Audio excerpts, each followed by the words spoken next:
అందరికీ నా హృదయపూర్వక నమస్కారాలు.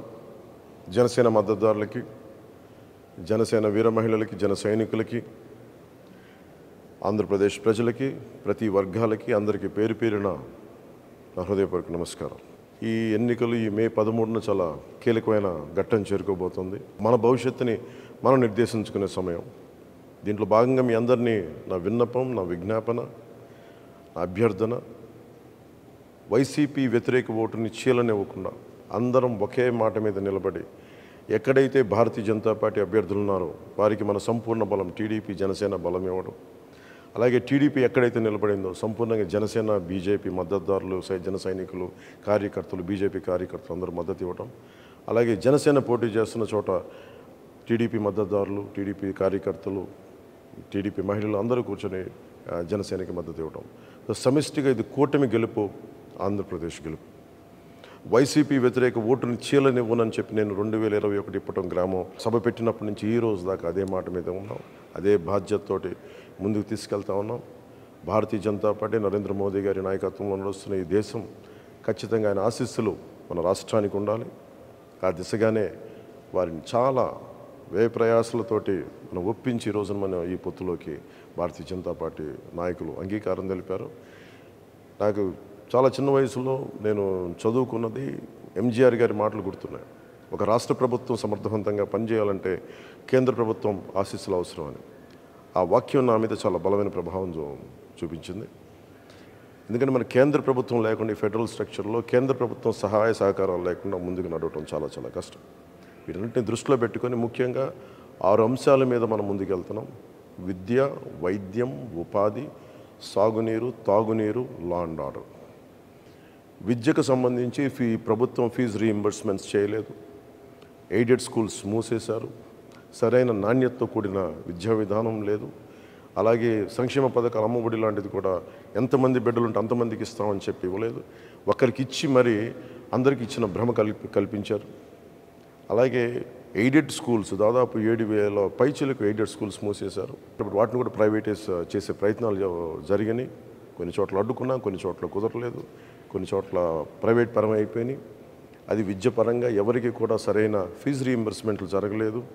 ఎన్టీఆర్ హెల్త్ యూనివర్సిటీని పేర్లు మార్చేశారు. ఆంధ్ర యూనివర్సిటీని వైసీపీ కార్యాలయంగా చేశారు. విశ్వవిద్యాలయాల్లో కూడా వైసీపీ ప్రభుత్వం తాలూకు పోకడ, దాని జోక్యం నిజంగా విశ్వవిద్యాలయాల తాలూకు ఔన్నత్యాన్ని, ఉన్నతిని మంటగలిపింది. ఇవన్నీ మార్చుకోవడం, భవిష్యత్తులో నాణ్యమైన విద్య, విశ్వవిద్యాలయాల తాలూకు దాని తాలూకు సమగ్రత కాపాడుకునేలాగా ఉంటాము. అలాగే మనకి వైద్యానికి సంబంధించి మనం ప్రతి కుటుంబానికి 25 లక్షల రూపాయలు మనం హెల్త్ ఇన్సూరెన్స్ ఇస్తూ ఉన్నాం కూటమి ప్రభుత్వం తరపు నుంచి. అలాగే primary health care, secondary health care, tertiary health care అన్ని గవర్నమెంట్ హాస్పిటల్స్ని చాలా బలోపేతం చేస్తాం. అది కూటమి ప్రభుత్వం తీసుకున్న నిర్ణయం. అలాగే ముఖ్యంగా ఎక్కడైతే మనకి పొల్యూషన్ ఉందో, కాలుష్యం ఉందో, కాలుష్యం ఆరోగ్యాన్ని ఇబ్బంది పెడుతుందో ఆ కాలుష్య నియంత్రణ మండలి ద్వారా వాటిని సరిచేసే బాధ్యత కూటమి ప్రభుత్వం తీసుకుంటుంది. ఉపాధి మనకి వచ్చి అన్ని మెగా డిఎస్సిని రిలీజ్ చేస్తాం, డిఎస్సి రిలీజ్ చేస్తాం, 18,000 పైచిలకు పోస్టులు భర్తీ చేస్తాం, పోలీస్ కానిస్టేబుల్స్, ఎస్ఐలు పోస్టులు భర్తీ చేస్తాం, నిరుద్యోగాన్ని రక్కసిని పారదోలుతామని చెప్పి మనకి ప్రభుత్వంలోకి వచ్చిన వ్యక్తి కనీసం పట్టుమని 10 ఉద్యోగాలు కూడా ఇవ్వలేదు. కేవలం అరాకొర సంక్షేమంతో, దాన్ని ఎక్కువ అడ్వర్టైజ్మెంట్స్ తోటి ముందుకు తీసుకెళ్ళి సంక్షేమాన్ని కూడా సంపూర్ణంగా చేయలేకపోయిన ప్రభుత్వం, ఉపాధి ఇవ్వలేకపోయిన ప్రభుత్వం, మనకి జాబ్ క్యాలెండర్ రిలీజ్ చేయలేని ప్రభుత్వం. ఇది మారాలి అంటే ఖచ్చితంగా మన కూటమి ప్రభుత్వం రావాలి. వచ్చిన వెంటనే ముందుగానే మన మెగా డిఎస్సిని మనం దాని మీదే ఉంటుంది, ముందుకు తీసుకెళ్తాం రాగానే. అలాగే సిపిఎస్, కాంట్రిబ్యూటరీ పెన్షన్ స్కీమ్కి సంబంధించి మాట ఇచ్చి మరి వెనక్కి వెళ్ళిపోయాడు. వారం రోజుల్లో సంతకం పెడతానని చెప్పిన వ్యక్తి ఈ రోజున దాన్ని గాల్లోకి వదిలేశాడు. స్కూల్స్లో పాఠాలు చెప్పి టీచర్లను తీసుకెళ్ళి మనకి యారెక్ షాపుల దగ్గర, సారాయి షాపుల దగ్గర క్యూల్లో సరిచేసే బాధ్యతలు అప్పచెప్పాడు. ఇది వారిని మన గురు బ్రహ్మ, గురు విష్ణు, గురు దేవ మహేశ్వర అని చెప్పి మనం గురువుని ప్రార్థించుకునే పరిస్థితుల్లో తీసుకొచ్చి మద్యం షాపుల దగ్గర పనిచేసే విధంగా ఈ ప్రభుత్వం గురువులను అవమానం చేసింది. ఉద్యోగులకి సిపిఎస్ ఇవ్వలేదు. వీటన్నిటిని దృష్టిలో పెట్టుకొని నేను గురువులకి గౌరవం ఇచ్చేలాగా, వారికి వేతనం సకాలంలో అందేలాగా, అలాగే సిపిఎస్, నేను ఉమ్మడి ఆంధ్రప్రదేశ్ మాజీ ప్రభుత్వ ఉద్యోగి కొడుగ్గా నాకు కష్ట నష్టాలు తెలుసు. ఈ రోజుకి మా అమ్మకి మా నాన్నగారి పెన్షన్ అందుతూ ఉంటుంది. దానికి తాలూకు ఆ కష్టం తెలుసు నాకు. అలాంటిది కంట్రిబ్యూటరీ పెన్షన్ స్కీమ్ పదవి విరమణ చేసిన ఉద్యోగులందరికీ కూడా సంవత్సరం లోపు నేను మీకు మాటిస్తున్నాను. సంవత్సరం లోపు దీనికి పరిష్కారాన్ని కనుక్కొని మీ పదవీ విరమణ మీకు భయపెట్టేది కాదు, మీకు భరోసా ఇచ్చేదిలాగా ఉంటుందని చెప్పి మనస్ఫూర్తిగా నేను మీకు పదవి విరమణ చేయబోతున్న ఉద్యోగులందరికీ నేను తెలియజేసుకుంటా ఉన్నాను.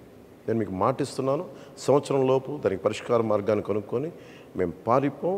నేను మీకు మాటిస్తున్నాను, నేను నిలబడతాను. అలాగే సాగునీరు, మనకి ఇన్ని ప్రాజెక్టులు ఉన్నాయి. ఈరోజు మెగా ప్రాజెక్టు 2004 నుంచి ప్రత్యేకించి జల యజ్ఞం మన పదం అని కానీ జల దోపిడీ అయిపోయింది.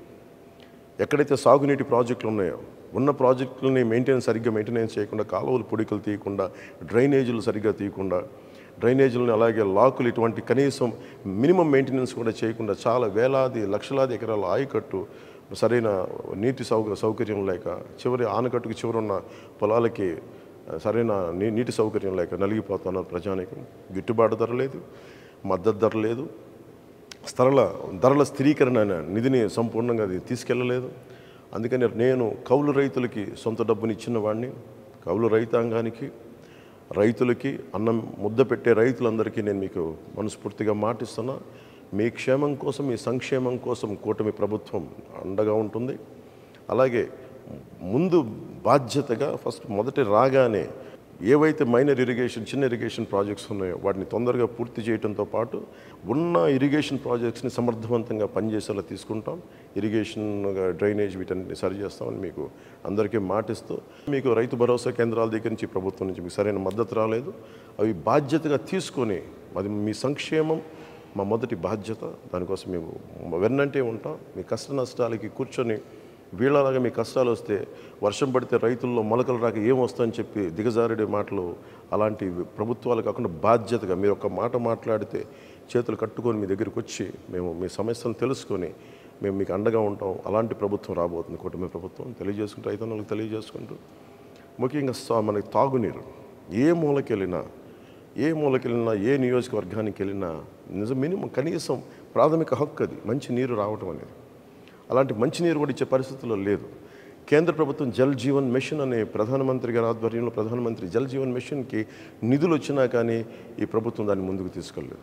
మేము మీకు మాటిస్తున్నాం, అహిర్నిశలు మేమందరం బాధ్యత మరి తీసుకొని మనకి కనీస రక్షిత మంచినీరు ప్రతి ఇంటింటికి అందేలాగా మేమందరం బాధ్యత తీసుకుంటాం అని మీకు తెలియజేసుకుంటాం ప్రతి ఒక్కరికి. అలాగే మధ్యతరగతి కుటుంబాలకి, మీరు కష్టాలు నలిగిపోతూ ఉన్నారు, ఎక్కువ మీరు కూర్చోబెట్టి మీరు నలిగిపోతారు, ట్యాక్సులు కడతారు, మీరు సంక్షేమ పథకాలు ఉండవు. మీకు కనీసం మీకు ఇవ్వగలిగింది భరోసాతో కూడిన ప్రభుత్వం ఇవ్వాలి, లేదంటే మీకు ధరలు తగ్గించే ప్రభుత్వాలు ఉండాలి. అందుకనే కూటమి పెట్టుకుంది ముఖ్యంగా 3 సిలిండర్లు మహిళలకి ఉచితంగా ఇవ్వాలని, బస్సు ప్రయాణం ఉచితంగా ఉండాలని, ఇలాంటి సంక్షేమ పథకాలతో ముందుకు వస్తున్నాం. ముఖ్యంగా నిరుద్యోగులకి ప్రతి నెల మనకి ఉద్యోగం లేనప్పుడు నిరుద్యోగ భృతి, వీటన్ని ముందుకు తీసుకెళ్తాం.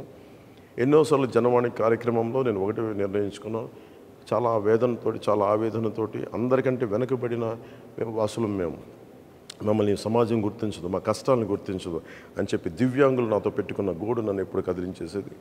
దాంట్లో భాగంగానే మనకి తెలుగుదేశం, జనసేన ఉమ్మడి మన మేనిఫెస్టో కమిటీ కూర్చొని ప్రత్యేకించి దీని మీద దృష్టి సారించి ప్రతి దివ్యాంగులకి 6,000 రూపాయలు నెలకి ఇంటికి వచ్చి అందజేసేలాగా, అలాగే ఎక్కడైతే సంపూర్ణంగా దివ్యాంగులు మొత్తం శరీరం అంతా చచ్చుబడిపోయిందో వారికి నెలకి 15,000 రూపాయలు అందజేసేలాగా, అలాగే తలసీమియా లాంటి వ్యాధిగ్రస్తులకి నెలకి 10,000 రూపాయలు వచ్చి అందజేసేలాగా ఈ బాధ్యత కూటమి ప్రభుత్వం తీసుకుంటుంది.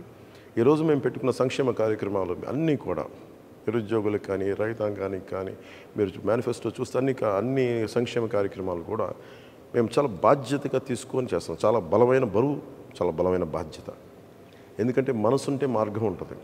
వైఎస్ జగన్కి ఇసుక మీద 41,000 కోట్లు, మద్యం మీద 40,000 కోట్లు వాళ్ళు అడ్డగోలుగా దోచేసుకున్నారు. మన ఆరోగ్యాల్ని హాని చేసి, అసలు ఫిల్టర్ చేయని లిక్కర్ని ప్రజలకు అమ్మేసి, నరాలు దెబ్బతినేంత మందు నమ్మి ఈ రోజున ఒక చిన్న భిన్నం చేశారు వ్యవస్థని. మద్యపాన నిషేధం అని చెప్పిన ప్రభుత్వం మద్యపానాన్ని అమ్మటం. సో అందుకని వీళ్ళందరికీ మేము కోరుకుంటుంది, ఇది ఎంకరేజ్ చేయటం కాదు, కాకపోతే మీకు కల్తీ లేని ఒక మద్యాన్ని కనీసం అందించడం, కనీసం మీ ప్రాణరక్షణకి వయసెస్ని వ్యసనాలని ఎవరు ఎంకరేజ్ చేయం.